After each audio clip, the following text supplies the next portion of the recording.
আপনাদেরকে হলো লাল কার্ড হাতে ধরিয়ে দিল, কৃষি কার্ড, প্রবাসী কার্ড, কার্ড আছে, টাকা নাই, কার্ড পাবে, ছাত্রদল করতে হবে, কার্ড পাবে, যুবদল করতে হবে, বার্ষিকের শিক্ষক হবে, বিএনপি করতে হবে, পুলিশে হটাবে, বিএনপি করতে হবে, মসজিদ কমিটি সভাপতি হবে, বিএনপি করতে হবে, স্কুল কমিটি সভাপতি হবে, বিএনপি করতে হবে। এই বিএনপি নামক কার্ড চালু করেছে। কিন্তু কার্ডগুলো যদি একটা পক্ষের লোক পায়, যেইভাবে ছাত্রলীগ যুবলীগ চাকরি পাইতো, ছাত্রলীগ যুবলীগ ছাড়া এলাকার কেউ কোনো ব্যবসা বাণিজ্য করতে পারত না, সেই একই ব্যবস্থা যদি আপনি বাংলাদেশে চালু করেন, তাহলে শেখ হাসিনা যে অপরাধ করেছিল আর আপনার অপরাধের পার্থক্য কোথায়? শেখ হাসিনা যদি বাংলাদেশ থেকে গণ অভ্যুত্থানে বিতাড়িত হয়, তাহলে আপনি আগামী ভবিষ্যৎ গণ অভ্যুত্থানে বাংলাদেশ থেকে কেন বিতাড়িত হবেন না?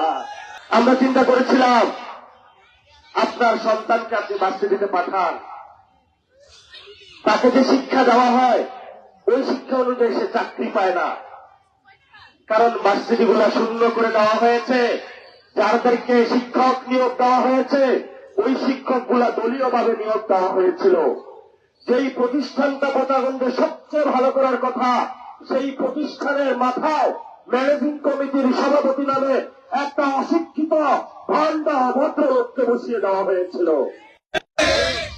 যেই মন্দির মসজিদ থেকে সত্যের বাণী সবার কাছে প্রকাশ করার কথা ছিল, সেই মসজিদ মন্দির কমিটি হয়েছে সবচেয়ে সমাজের অশিক্ষিত লোকটা।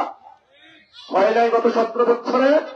আমরা মনে করেছিলাম এগুলার পরিবর্তন হবে, স্বপ্নে বুক বেঁধেছিলাম, কিন্তু মাননীয় প্রধানমন্ত্রী তারেক রহমান বাংলাদেশে নতুন করে ইস্ট ইন্ডিয়া কোম্পানির শাসন চালু করলেন।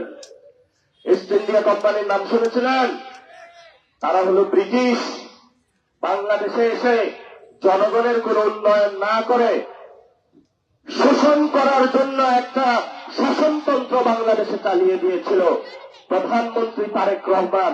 সেই ইস্ট ইন্ডিয়া কোম্পানি যেভাবে বাংলাদেশের জনগণকে শোষণ করেছিল, তেমনি ভাবে তার হাওয়া ভবনের যারা রয়েছে সেই গ্যাংয়ের সদস্যদেরকে নিয়ে আবার বাংলাদেশের ক্ষমতায় বসে আপনাদেরকে হলো লাল কার্ড হাতে ধরিয়ে দিল, কৃষি কার্ড, প্রবাসী কার্ড, কার্ড আছে, টাকা নাই, কার্ড পাবে, ছাত্রদল করতে হবে, কার্ড পাবে, যুবদল করতে হবে, বার্ষিকের শিক্ষক হবে, বিএনপি করতে হবে, পুলিশে হটাবে, বিএনপি করতে হবে, মসজিদ কমিটি সভাপতি হবে, বিএনপি করতে হবে, স্কুল কমিটি সভাপতি হবে, বিএনপি করতে হবে। এই বিএনপি নামক কার্ড চালু করেছে। কিন্তু এই কার্ডের জন্য কি আমাদের আবু সাইদ জীবন দিয়েছে? উনি জীবন দিয়েছিল একটি সুন্দর বাংলাদেশের জন্য।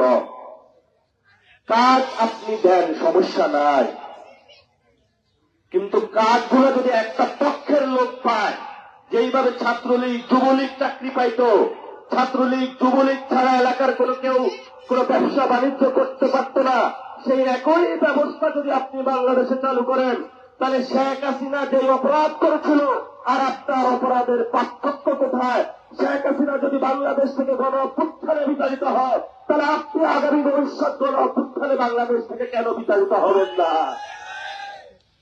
অনেকে ভয়ে কথা বন্ধ করে দিয়েছে, মুখ বন্ধ করে আছে। যদি মুখ খুলে তাহলে এমপির অফিসে যাইতে পারবে না, যদি মুখ খুলে ছাত্র দলের ডান্ডাবাড়ি খাবে, যদি মুখ খুলে যুব দলের ডান্ডাবাড়ি খাবে, যদি মুখ খুলে সরকারি স্কুলে চাকরি করে তার চাকরিটা চলে যাবে, যদি মুখ খুলে ছোট একটা ব্যবসা দোকান সেই ব্যবসাটা তারা তুলে দিবে। শিক্ষার্থীরা শিক্ষা সংস্কারের জন্য মাঠে নেমেছিল, তাদেরকে ঘরে ঘরে গিয়ে গ্রেপ্তার করা হচ্ছে, এনএসআই নামিয়ে তাদেরকে বিভিন্নভাবে বিস্তার করা হচ্ছে, টিভি গিয়ে বাচ্চা বাচ্চা ছেলেগুলাকে ছেদ দিচ্ছে। এই হলো আমাদের নতুন বাংলাদেশ।